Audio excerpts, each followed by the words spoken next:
чем ассоциируется Венгрия? Традиционный гуляш, блюда из говядины и картофеля с перцем, гусары, уникальный по европейским меркам язык, фильмы Иштвана Саба, композиции Ференца Листа, герб с наклоненным крестом короны святого Иштвана и так далее. В этой стране уделяют большое внимание истории, патриотизму, религии, а также сохранению культуры и языка. Силе исторической памяти способствует и тот факт, что в настоящее время 2/3 земель, входивших в состав Венгерского королевства, принадлежат другим странам. Немалое число венгров проживает за пределами своей исконной родины, в частности на территориях Закарпатья, Словакии, Воеводины и Трансильвании. История расцвета и упадка Венгерского королевства по-своему уникальна. Она охватывает практически 1000 лет, за которые страна успела побывать как великой державой, вассалами которой признавали себя многие государства Балкан, так и разделенной между двумя могущественными империями – Османской и Габсбургской. Венгрии, ведущей свое происхождение от легендарного Аттилы, суждено было стать культурным мостом между Западом и Востоком. Но как же Венгрия вообще смогла стать великой европейской державой? Почему она оказалась разделена между османами и австрийцами? Почему сегодня не владеет большей частью своих исторических земель? Как Венгрия оставалась королевством даже после отстранения Габсбургов от трона? Предлагаю найти ответы на эти вопросы в нашем сегодняшнем видео про историю Венгерского королевства. Прежде чем продолжить, хотел бы порекомендовать вам свой паблик ВКонтакте «Историческая империя». Здесь я регулярно выкладываю интересные посты с картами и историческими фото, статьи на разные темы, а также подкасты со своего YouTube-канала. На моем сайте вы также сможете более подробно узнать о самом авторе, моих научных публикациях, а также прочесть книгу «Пруссия. Королевство Гогенцоллернов». В ней я описываю путь Пруссии к воссоединению Германской империи, процесс ее превращения в оплот немецкой государственности, который занял практически 2 столетия. С 5 по 9 века венгерские племена переселились с Уральских гор в Панонскую долину, которая являлась буферной зоной между Франкской империей и Болгарским царством. Они прошли через южные земли Руси. До сих пор идут споры о том, имело ли место быть на самом деле осада Киева венграми в 898 году. 4 года спустя венгерские племена разгромили Великую Моравию, после чего началось формирование единого княжества. Союз племен возглавлял великий князь из династии Арпадов, происходящий от легендарного первого вождя венгров. Он же руководил и военными походами, которые чаще всего совершались через земли Баварии и Австрии. Нередко венгерские воины, пройдя с боями всю Германию, грабили также французские земли. Тем самым они продолжали традиции гуннов, которые в V веке под предводительством Аттилы нанесли последний удар по слабевшей Римской империи. Миф о родстве венгров с легендарным вождем кочевников стал важной частью венгерского национального самосознания. Дабы обезопасить свои восточные земли, германские короли создали приграничную марку Österreich, которая затем дала название государству Австрия. 10 августа 955 года войска Оттона, будущего императора Священной Римской империи, разбили венгров на реке Лех. Этот день немецкие историки назвали днем рождения германской нации. С этого времени набеги венгерских племен на Западную Европу прекратились, а те в свою очередь стали вести более оседлый образ жизни. В 974 году князь Геза принял крещение от монаха Бруна, рукоположенного самим Папой Римским. Таким образом, венгерская церковь еще до сына Гезы Иштвана получила независимость и не подчинялась ни германскому, ни византийскому духовенству. Сам Геза еще продолжал поклоняться языческим богам, видимо, опасаясь сопротивления христианизации со стороны своих подданных язычников. Наследник Гезы Вайк, принявший в 1001 году в крещении имя Стефан, по-венгерски Иштван, получил от Папы Римского в знак своих заслуг по распространению христианства в Венгрии титул апостольского королевского величества. Король таким образом обрел не только светскую, но и духовную власть, что значительно укрепило его авторитет как внутри страны, так и за ее пределами, ставя Иштвана чуть ли не в равное положение с византийским и римско-германским императорами. Пользуясь этим, король начал проводить масштабные реформы. На основе племенных союзов он создал комитаты, округа, вокруг которых стояли ишпаны. При короле действовал придворный совет, выполнявший совещательные функции, а вторым человеком в стране являлся палатин, имевший также полномочия верховного судьи. Опорой административной системы, которая считалась весьма прогрессивной для своего времени, являлись крепости. При Иштване было отменено рабовладение, вводился единый налог – десятина, от уплаты которого духовенство и высшие чиновники освобождались. Монеты с изображением короля Иштвана широко использовались в европейской торговле. торговли. В конце концов, королевская власть сумела добиться того, что через Венгрию стало безопасно добираться до Константинополя и Святой Земли, куда проходили маршруты паломников. К 1028 году Иштван подчинил власти Венгрии Словакию и весь Карпатский регион, на который также претендовали Польша и Русь. Также он пресек попытку императора Конрада II разорить земли Западной Венгрии и окружил немецких рыцарей у Вены. Король распространил латинский обряд в Трансильвании, несмотря на сопротивление ее вождей, исповедовавших восточное христианство. Стоит отметить, что экспансия Иштвана имела целью укрепления королевской, а не церковной власти. Среди его противников, отстаивавших автономию регионов, были как язычники, так и христиане. Венгерское общество делилось на свободных и крепостных людей, однако король имел право даровать любому подданному личную свободу. При Ласво евреям было запрещено овладеть крестьянами, регулировался порядок сбора таможенных пошлин и десятины. Дворцовые крестьяне, в правовом отношении находившиеся между свободными и крепостными, были освобождены от ежегодного налога 8 динаров, который платили все свободные люди Венгрии. Крестьяне не только имели свою земельную собственность, но и могли оставлять от 50 до 66% урожая у себя. Они обрабатывали земли до тех пор, пока та не переставала приносить урожай, после чего переходили на новые участки. В стране процветало виноделие, монастыри ввели практику выращивания фруктовых деревьев. Крестьяне даже могли охотиться и ловить рыбу в королевских угодьях. Преемники первого короля Иштвана вели между собой ожесточенную борьбу за трон, которая ослабила Венгрию. Произошла даже попытка возврата к язычеству, которую пресек Геза I. При Ласло Святом были приняты законы об охране частной собственности, основаны несколько новых епархий и монастырей. Стремясь ослабить извечного соперника, императора Священной Римской империи, Ласло поддержал папу Григория VII в его борьбе за инвеституру против Генриха IV. В ответ папа канонизировал короля Иштвана, который, к слову, также почитается в православии как святой. За династией Арпадов с тех пор закрепилась репутация династии святых королей. Король Кальман за свою образованность получил прозвище «книжник». Он покровительствовал деятелям культуры и науки со всей Европы, которые изучали латиноязычную литературу, составляли законы и исторические хроники. Он приложил немалые усилия, чтобы не допустить разграбления Венгрии во время прохода через страну крестоносцев, шедших в Святую Землю. Войска Кальмана атаковали грабителей и нередко брали заложников, чтобы заставить крестоносцев соблюдать дисциплину. Сам Кальман не мог принять участие в крестовом походе, поскольку был занят борьбой за власть со своим младшим братом, принцем Альмашем. После 1089 года сестра Ласла Венгерского Елена, вдова короля Хорватии Дмитра Звонимира, делала все для того, чтобы Ласло получил хорватскую корону. 2 года спустя династия Тарпомировичей окончательно пресеклась, после чего венгерский король предъявил свои права и претензии на Хорватию. Его войска без серьезного сопротивления заняли страну, а в 1102 году Кальман был коронован королем Хорватии и объединил престолы обоих государств в рамках личной унии. Последним стал управлять представитель короля, получивший титул бана. Союз с Венгрией представлялся хорватам более предпочтительным, поскольку те могли защитить Сплит и Зару от экспансии венецианцев. Условия подчинения страны венгерскому королю были определены в Пакте Конвента. Этот документ, в частности, закреплял право на самостоятельность хорватского сабора, освобождение хорватских дворян от уплаты налогов, несение службы без дополнительной платы только в пределах Хорватии, а также обязал короля защищать Хорватию от внешних угроз. Первые 150 лет король Венгрии должен был также короноваться хорватской короной. Позднее король стал лишь присылать инаугурационное письмо в хорватский сабор, представители которого имели право отказать королю в утверждении на престоле. На Славонию, находившуюся под властью Венгрии с 1091 года, положения Пакта Конвента не распространялись. Административно Хорватия и Славония были объединены только в 1476 году. До этого должности банов Хорватии и Далмации, а также Славонии, как правило, занимал один и тот же человек. Очередной расцвет венгерского королевства наступил при Белле III, который с детства воспитывался при византийском дворе. Изначально Белла не имел никаких прав на венгерский трон, поскольку не являлся первым сыном короля Геза II и довольствовался лишь титулом герцога Хорватии и Далмации. Пытаясь предотвратить войну с Византией, 16-летний король Иштван III отправил своего брата Беллу ко двору византийского императора Мануила, но тот все-таки начал вторжение в Венгрию и отторг у нее Хорватию, Далмацию и область Сирмии на севере Сербии. Несмотря на это, Мануил, сам не имевший сыновей, тепло относился к Белле. Тот принял православное имя Алексей, получил греческое образование и даже считался наследником византийского трона. Был помолвлен с дочерью императора Марией. После того, как у Мануила родился сын, тот предоставил Белле титул кесаря и женил на Агнессе де Шатильон, известной в Венгрии как королева Анна. Белла вернулся в Венгрию после кончины своего брата Иштвана. Он сумел убедить католическое духовенство, что его православное крещение и византийское воспитание никак не отразятся на его взаимоотношениях с римской церковью. Король продолжал практику своих предшественников, стремившихся не допустить наследования власти местными банами и ишпанами. В 1190 году Белла построил в Эстрагоме первый в Центральной Европе готический собор, после того, как старый город сгорел в пожаре. Королевский дворец был также возведен в готическом стиле. Именно при Белле III двуглавый крест, использовавшийся как патриарший византийской церкви, стал частью венгерской государственной геральдики. Сын Беллы Андрош, он же Эндре, отказался от политики своего отца и стал раздавать своим сторонникам королевские имения, чем довел казну до обнищания. Именно Андрош предоставил тевтонским рыцарям земли в Бурценланде на юго-востоке Трансильвании, желая обезопасить венгерские границы от нашествия половцев. Но когда те стали по сути создавать там собственное государство, Андрош начал их постепенно вытеснять из Венгрии. Одновременно король пытался захватить Галицко-Волынское княжество и даже принял титул короля Галиции и Лодомерии, который затем будут использовать австрийские Габсбурги. Однако уже в 1208 году венгерские войска были вытеснены из княжества, которое вскоре попало в сферу влияния соседних Польши и Великого княжества Литовского. Пожалуй, главным результатом правления Эндре стало принятие в 1222 году Золотой Буллы. Рыцари становились полное подчинение королю, но тот не мог их обязать участвовать в заграничных походах иначе как за особое вознаграждение. Если у рыцарей не оставалось наследников среди близких родственников, их имущество доставалось королю. О горожанах никаких упоминаний не имеется, что свидетельствует о низком уровне развития венгерских городов в начале 13 века. Одновременно вводился запрет для иностранцев на занятие государственных должностей и владение собственностью Венгрии. Главной целью Золотой Буллы была защита прав именно мелкого рыцарства от произвола знати. Тем самым королевская власть пыталась достичь компромисса между аристократией и рыцарями, предотвратить риск новых междоусобных войн. Золотая Булла сохраняла свою юридическую силу до самого 1918 года, хотя в 1687 император Леопольд сумел добиться от венгерского парламента отмены статьи 31, дававшей рыцарству право противодействовать королю в случае нарушения тем условий Буллы. Раздача Андрошем королевских имений вызывала серьезное недовольство части аристократии, в том числе его сына Беллы. Став королем, он был вынужден считаться с последствиями политики своего отца и раздавал своим сторонникам большие поместья с условием возведения теми каменных замков для обеспечения безопасности своих владений от набегов кочевых племен. Вместе с тем, дабы укрепить свой авторитет среди аристократии, Белла распорядился публично сжечь кресла своих советников, чтобы те стояли во время совещаний в присутствии короля. Некоторые бароны были недовольны тем, что Белла приглашает в страну половцев, а намеревался их использовать в том числе для обороны страны от готовящегося монгольского нашествия. Однако бароны подняли восстание и перебили племенную верхушку половцев, что заставило тех уйти в Болгарию. Венгрия оказалась беззащитной перед нашествием монголов, которые под предводительством Субедея разорили большую часть городов и деревень и остановились лишь возле Далмации, захватить которую не смогли из-за ее горной местности, препятствующей наступлению кавалерии. Выборы нового хана Монголии заставили Батыя уйти со своими войсками на восток. Тем самым Центральная Европа была спасена от нашествия. Венгрия и без того была малозаселенной страной, а теперь ее население сократилось еще больше. Для восстановления королевства Белла привлекал немцев, чехов, поляков и валахов, а также вновь пригласил половцев. Вместо хижин стали появляться новые дома, внедрялись передовые сельскохозяйственные орудия. Желая развить города, король предоставил им ряд торговых привилегий. Их, в частности, получили Пешт, Трнава, Зволен, Эстрагом и другие. Всего за 4 года Венгрия сгладила следы монгольского нашествия, вследствие чего Белла обрел среди современников славу второго основателя Венгрии. Белла вел активную борьбу с герцогом Австрии Фридрихом Бабенбергом, который во время нашествия монголов на Венгрию занял Шапрон и Кёсик и освободил эти города. Пытаясь их отбить, Фридрих начал военный поход, но был разбит на реке Лейта и сам погиб в бою. Таким образом, династия Бабенбергов пресеклась, что положило начало войне за австрийское итальянское наследство. Одновременно началось сближение Венгрии и Сицилии. Итальянские дела станут важной составляющей внешней политики венгерских королей в XIV и XV веках. После правления Бэлы IV начался упадок династии Арпадов. Ласло Кун, желая объединить Венгрию и подавить сопротивление местных феодалов, сделал ставку на половцев, которые стали ядром королевской армии. К концу жизни, осознав, что война проиграна, Ласло полностью принял половецкий образ жизни и отстранился от управления страной. Со смертью последнего короля Венгрии Андраша в 1301 году династия Арпадов пресеклась, что положило начало длительной войне за венгерский престол. К тому времени в стране фактически установился режим олигархата. Крупнейшие магнаты Венгрии управляли своими графствами как независимые монархи. Матьяш Чак правил комитатами на территориях сегодняшней Словакии. Амадей Аба владел Закарпатьем. Угрин Чак — воеводиной. Ласло Кан был хозяином Трансильвании. А в Хорватии Павел Шубич обрел по сути королевскую власть. Король Неаполя Карл отправил своего внука Карла Роберта с небольшой суммой денег в Хорватию и Венгрию, дабы тот захватил троны этих стран. Призвала его хорватская знать во главе с Шубичем, но и Чак также признал Карла Роберта как законного короля. В том же качестве его признали Папа Римский и император Священной Римской империи. Из-за чего другой претендент на венгерский трон, чешский король Вацлав, был вынужден отказаться от своих притязаний. После того, как кардинал Джентилис убедил правителя Словакии Матуша Чака признать Карла Роберта, воевода Трансильвании Ласло Кан был вынужден передать последнему корону святого Иштвана под угрозой отлучения от церкви. Ведя борьбу с мятежными феодалами, Карл Роберт одновременно занимался восстановлением Венгрии после длительных междоусобиц. Он вел систему чести, при которой верные слуги короля получали должности и поместья, которые король как верховный собственник мог отозвать в любой момент. При Карле Роберте объемы добычи золота стали крупнейшими в Европе. При этом казна получала от 30 до 40% доходов. Вдобавок к этому Карл ввел новую валюту – золотой флорин, и упразднил установленные магнатами таможенные сборы внутри королевства. Сборы налогов и пошлин вновь стали сугубо королевской прерогативой. Во внешней политике король стремился к союзу с Польшей и Чехией против Габсбургов. Будучи сыном короля Неаполя, Карл Роберт также намеревался заполучить неаполитанский трон, что вызывало опасения у Папы Римского и Венеции. Овладев Неаполем, король Венгрии и Хорватии мог бы контролировать всю торговлю на Адриатическом море. Его сын Андраш был женат на королеве Неаполя Джованни, но та откровенно презирала супруга и не желала допускать его к управлению страной. Враждебные отношения супругов завершились гибелью Эндры в результате покушения на него слуг королевы. Лаэш, второй сын Карла Роберта, во главе армии отправился захватывать Неаполь. Он пообещал Папе Римскому, по сути оправдавшему Джованну по итогам расследования гибели Эндры, увеличить сумму ежегодной десятины, которую он, как король Неаполя, был готов платить Риму. К концу декабря 1347 года войска Лаэша, пройдя через Удины, Верону, Модену, Болонью, Урбино и Перуджу, вступили в Неаполитанское королевство. Джованна со своим новым мужем Людовиком Трантийским бежала в Марсель. В феврале 1348-го венгры вошли в Неаполь. Горожане предложили тому торжественный вход в город, но Лаэш в ответ повысил налоги и угрожал позволить своим войскам разграбить Неаполь, если его жители откажутся их платить. Лаэш принял традиционные титулы неаполитанских королей, именовавших себя также королями Сицилии и Иерусалима, герцогами Апулии и князьями Капуи. Он стремился поймать всех причастных к гибели Эндры. Однако эпидемия чумы заставила Лаэша с армией покинуть Италию в мае 1348 года. После того, как Папа Римский отказался в 1350-м признать отстранение Джованны от неаполитанского трона, Лаэш предпринял очередной военный поход. Это заставило Папу провести новое расследование, которое признало Джованну соучастницей покушения на Андраша. Мир был заключен, когда та заплатила 300 тысяч золотых флоринов в качестве выкупа за неаполитанских принцев, взятых Лаэшем в заложники. Джованна сумела сохранить трон, а все последующие короли Венгрии больше не претендовали на трон Неаполя. Лаэш провел целый ряд реформ, которые как закрепили дворянское владение поместьями, так и облегчили повинность крестьян в пользу феодалов. Города получили в свою собственность леса и новые земли, окружались крепостными стенами. Именно при Лаэше Буда окончательно стала столицей Венгерского королевства. Король активно покровительствовал развитию образования и культуры, строил школы, учредил в 1367 году академию. Он стал одним из первых европейских монархов, который вступил в противостояние с османами, чья экспансия расширилась на Балканский полуостров. Практически все государства последнего – Сербия, Валахия, Молдавия Молдавия, Босния и Болгария признавали себя вассалами венгерского короля. В 1370 году Лаеш получил корону Польши. Таким образом, венгерский король теперь претендовал на земли от Балтийского моря до Адриатики. Литовские князья Кейстут и Любард совершили поход в Малую Польшу. В результате ответной кампании Лаеш захватил Хелм, Белс, Городло и Всеволож. Однако в Польше король не был так популярен, как в Венгрии, поскольку сам практически не посещал польские земли. Кроме того, он отторг Червонную Русь от Польши и присоединил ее к Венгрии, постоянно требовал денег от польского сейма. Последствиями такой политики стало то, что сейм постановил считать законным королем или королевой Польши только того монарха, который будет постоянно пребывать на польской территории. По этой причине польскую корону Лаеша унаследовала не его старшая дочь Мария, обрученная с императором Священной Римской империи Сигизмундом, а вторая дочь Едвига. Таким образом, польско-венгерская личная уния оказалась разорвана, а мужем Едвиги и по совместительству королем польским стал великий князь литовский Егайло. Огромная анжуйская монархия, созданная Лаешем Великим, распалась. Лаеш поддерживал хорошие отношения с императором Карлом IV Люксембургом и за неимением наследников мужского пола провозгласил его сына Сигизмунда наследником венгерского королевства. Дочь Лаеша, Мария, как мы уже говорили, была обручена с Сигизмундом, однако венгерская знать была настроена против него и поддерживала кандидатуру короля Неаполя Карла III. Последний, однако, вообще не признавал Марию как законную королеву и намеревался сместить ее с трона. Мать Марии, Елизавета Боснийская, исполнявшая обязанности регента Венгрии, не желала брака своей дочери с Сигизмундом и договорилась о ее свадьбе с сыном короля Франции Луи Орлеанским. Однако Сигизмунд не признал этот брак, вторгся в Венгрию и женился на Марии против воли Елизаветы. Затем он вернулся в Богемию и фактически бросил супругу на произвол судьбы, которая готовила для нее новые испытания. Карл III с армией вторгся в Венгрию и короновался королем, но погиб в результате покушения, устроенного на него слугами Елизаветы. Хорватия, не признававшая последнюю законной правительницей, подняла восстание и провозгласила королем Владислава, сына Карла III. Пытаясь урегулировать ситуацию, королева Мария и ее мать отправились на переговоры в Хорватию, но были схвачены и брошены в темницу. Гибель Елизаветы заставила Марию заподозрить в причастности к ней Сигизмунда, который действительно тяготился сильным влиянием ее матери-регента. Мария смогла примириться с хорватами, но до конца жизни так и не простила Сигизмунда. Те жили каждый своей жизнью, и каждый имел собственный двор. Победив к 1395 году боснийцев и хорватов, Сигизмунд начал подготовку к масштабному крестовому походу против османов во главе христианской армии, собранной со всей Европы. Захватив несколько крепостей в Болгарии, крестоносцы потерпели сокрушительное поражение султана Баязида в битве при Никополе. Узнав об этом, хорваты провозгласили королем Владислава Неаполитанского. Сигизмунд, посчитав это предательством, направил своих сторонников в Крижевцы, где те перебили членов хорватского парламента, после чего вместе с королем сбежали в Венгрию. Война Сигизмунда с Владиславом продолжалась до 1409 года, пока тот не продал Далмацию Венецианской республике и не прекратил сражаться за корону Хорватии и Венгрии. Во внутренней политике Сигизмунд уделял основное внимание развитию венгерских городов. Указ от 1405 года подтвердил права горожан, в частности право на независимость судей. Немало деревень в период правления Сигизмунда получили статус городов и были окружены крепостными стенами. В экономической сфере король придерживался политики меркантилизма, поощрения отечественных торговцев, запрет на импорт соли, которую Венгрия могла производить самостоятельно, а также экспорт драгоценных металлов и любой необработанной руды. Все эти меры многократно увеличили доходы королевской казны. Укрепляя абсолютизм в Венгрии, Сигизмунд распорядился публиковать папские буллы только с дозволения короля. При нем в Буде продолжалось строительство королевского дворца, который по его замыслу должен был стать самым роскошным и грандиозным в Европе. 6 октября 1395 года был основан университет Буды, где преподавали как теологию, каноническое право и медицину, так и гуманитарные науки. Правда, в 1403-м Сигизмунду пришлось его закрыть, поскольку среди горожан под влиянием интеллигенции стали расти требования демократизации. Преемником Сигизмунда стал Альбрехт Габсбург, герцог Австрии. Он стал первым правителем, занимавшим престолы Венгрии, Чехии и Германии. Кроме того, именно он положил начало правлению Габсбурга в Священной Римской империи, которая продлилась с 1438 по 1806 годы, хотя сам императорскую корону так и не принял. Альбрехту пришлось при вступлении на трон Венгрии подписать договор, который обязал его согласовывать все вопросы внутренней и внешней политики с венгерским венгерской аристократией и назначать на государственные должности исключительно венгров. В 1444-м король Польши и Венгрии Уласло I, которому исполнилось 19 лет, выступил в поход против турок, закончившийся жестоким поражением венгерской армии у Варны и гибелью короля. При Ласло Постуме фактическим правителем Венгрии стал воевода и князь Трансильвании Янош Хуньеди. Он был опытным военачальником, участвовавшим в военных кампаниях против валашского князя Влада Цепиша, того самого легендарного Дракулы, гуситов под командованием Яна Искры, а также османов под предводительством Мехмеда Завоевателя. В 1456-м он одержал победу в битве при Белграде, которая позволила замедлить османскую экспансию вглубь Венгрии. Матьяш Хуньеди, став королем Венгрии, в результате ожесточенной борьбы за власть, продолжил дело своего отца. Его прозвище Корвин или Ворон происходит от названия птицы, изображенной на его гербе. Король создал Черную армию, одну из первых наемных регулярных армий в Европе. Ее численность к 1480 годам выросла с 6 до 28 тысяч человек. У каждого четвертого солдата Черной армии была аркебуза, что для Европы конца 15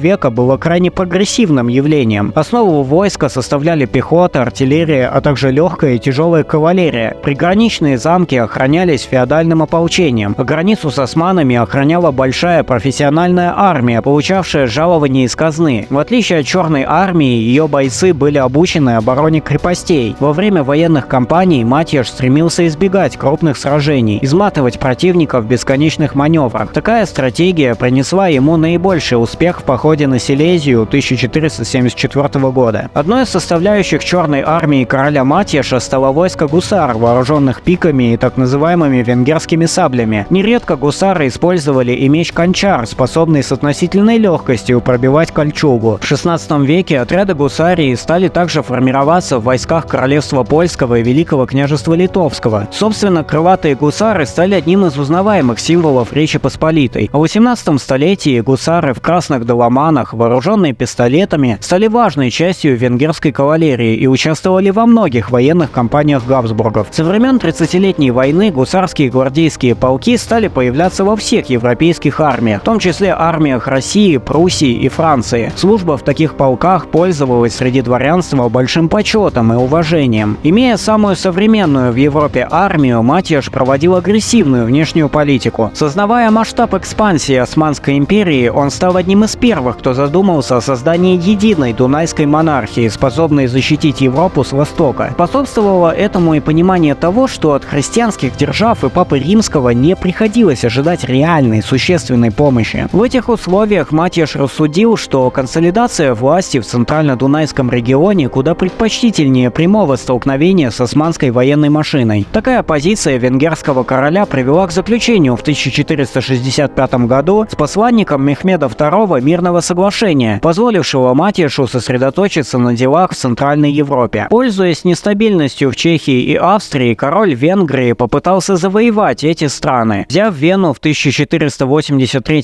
году, Матьяш заставил императора Фридриха III бежать в Винер-Нойштадт, а затем в Грац и Линц. Король Богемии Владислав IV сохранил за собой лишь Чехию и Лужицы. Моравия и Силезия были включены в состав Венгрии. Одновременно Матьяш возобновил централизацию страны и борьбу с непокорными феодалами. Король нередко назначал на административные посты людей незнатного происхождения, в первую очередь оценивая их личные способности, а не родословную. Благодаря налаживанию работы казначейства и введению чрезвычайных налогов, доходы казны выросли в 4 раза и достигали миллиона венгерских форинтов. Однако такая политика вызвала восстание союза трех наций Трансильвании – венгров, немцев и сикеев. Подозревая, что за ним стоял молдавский господарь Стефан Великий, Матьяш начал вторжение в Молдову, закончившееся поражением в битве у Баи. Еще со времен походов Лаиша Великого в Неаполь в Венгрию стала проникать итальянская культура. Ее влияние особенно усилилось при Матьяше Хуньеди, женатом на дочери короля Неаполя Беатрисе Арагонской. Она поддерживала просветительскую политику мужа, желавшего в полной мере соответствовать идеалам монарха эпохи Возрождения. Знаменитая библиотека Корвина стала второй после римской крупнейшей библиотекой в Европе. Здесь хранилось по разным данным до 2500 кодексов. Король не только не жалел средств на покупку, переписку и перевод книг, но и развил систему начального образования в Венгрии настолько, что любой человек со средним достатком мог позволить себе покупку рукописных или печатных бесплатных книг, которые в то время в Европе могли себе позволить лишь очень состоятельные люди, как правило, купцы и аристократы. Сам Хуньеди был одним из самых образованных монархов континента. Он разбирался в философии и теологии, читал античных авторов, знал греческий, латынь и другие языки, читал работы по военной теории, тактике и стратегии, интересовался астрономией и астрологией. В 1465-м он основал Академию Истрополитану, первый университет Словакии. Именно при Матиаше вышла венгерская хроника Яноша Турацы, провозгласившая венгров потомками гуннов, а Корвина вторым Аттилой. Одновременно король возводил свое происхождение к римским императорам из династии Юлиев-Клавдиев. Современники называли Корвина последним рыцарем средневековой Европы. Популярность обрела поговорка «Умер Матиаш, и с ним умерла справедливость». Продолжать его дело укрепления венгерского государства оказалось некому. Дворяне и магнаты были настолько заняты борьбой за собственные привилегии, что ставили ее выше защиты Отечества от внешних угроз. Еще в 1464-м, когда Матиаш выкупил священную корону святого Иштвана у Габсбургов, Фридрих III оговорил для себя и своей династии право занять трон Венгрии в случае, если Матиаш так и не оставит прямого наследника. Патриотически настроенная часть венгерского дворянства выдвинула кандидатуру побочного сына Матиаша, Яноша Корвина, но в связи с упомянутым соглашением он не имел никаких юридических прав на венгерский трон. Максимилиан не пользовался авторитетом среди венгерских дворян, потому тот признал Владислава Чешского королем Венгрии при условии того, что тот от лица последней отказывался от австрийских земель Габсбургов, захваченных Матиашем Хуньеди. С тех пор на следующие 36 лет Венгрия и Чехия были объединены в личной унии под властью егелонов. С окончанием правления короля Матиаша венгерские дворяне и магнаты почувствовали свою силу. Теперь они стремились пресечь все попытки центральной власти нарушить их права и привилегии, по сути превращая самого короля в политическую марионетку. Похожие процессы затем происходили в Речи Посполитой, о чем мы рассказывали в нашем предыдущем видео. Итог был аналогичен. Страна с неограниченными правами дворянства и отсутствующими едиными государственными институтами не смогла отразить экспансию своих соседей и прекратила свое существование. Если в передовых европейских государствах начала нового времени Франции, Англии, Швеции и России происходило укрепление абсолютизма, то в таких странах, как Польша, Литва, Венгрия и Священная Римская империя власть монарха слабела все больше, что не позволяло им развиваться в соответствии с требованиями времени. В кратчайший срок все усилия Корвина по централизации Венгрии были сведены на нет. Ласло гарантировал вольности аристократии, а также отменил все чрезвычайные налоги, установленные Матиашем. Финансирование Черной армии было крайне дорогостоящим, потому она была упразднена, что ослабило обороноспособность Венгрии. Вместо нее фактически восстанавливались феодальные ополчения, подконтрольные магнатам. Ласло стремился не противоречить требованиям дворянства, а то, в свою очередь, за все время правления короля ни разу не пыталось его свергнуть. Единственным крупным выступлением стало восстание Дьордя Дожи, предводителя курцев, готовившихся по требованию Папы Римского к крестовому походу против турок в 1514 году. Дворяне, сознавая опасность формирования крупного народного ополчения, заставили короля Уласлу отменить поход. Однако курцы подняли антифеодальное восстание, подавленное будущим правителем Трансильвании Яношем Запальяи. Крестьяне были прикреплены к земле на вечные времена, обязались платить ежегодный подушный налог в 1 форинт, а также отбывать еженедельную барщину. Разгром восстания окончательно подорвал силы венгерского королевства. Пользуясь этим, султан Османской империи Сулейман захватил Белград и стал готовиться к масштабному походу на Венгрию. Юный король Лаеш совершенно не пользовался авторитетом среди венгерского дворянства. Когда тот призвал магнатов к защите страны и формированию армии, большая их часть проигнорировала короля. Дворянство было согласно лишь на финансирование небольшой армии наемников, а Папа Римский выделил средства Лаешу с требованием потратить их часть на борьбу с лютеранами. Янош Запальяи и Фердинанд Габсбург не пришли на помощь королю, поскольку, по всей видимости, сами стремились захватить его трон. Христианская Европа фактически оставила без внимания катастрофическую угрозу, нависшую над Венгрией. 20-летний Лаеш был вынужден принять неравный бой с османами, шансов на победу в котором практически не имел. 29 августа 1526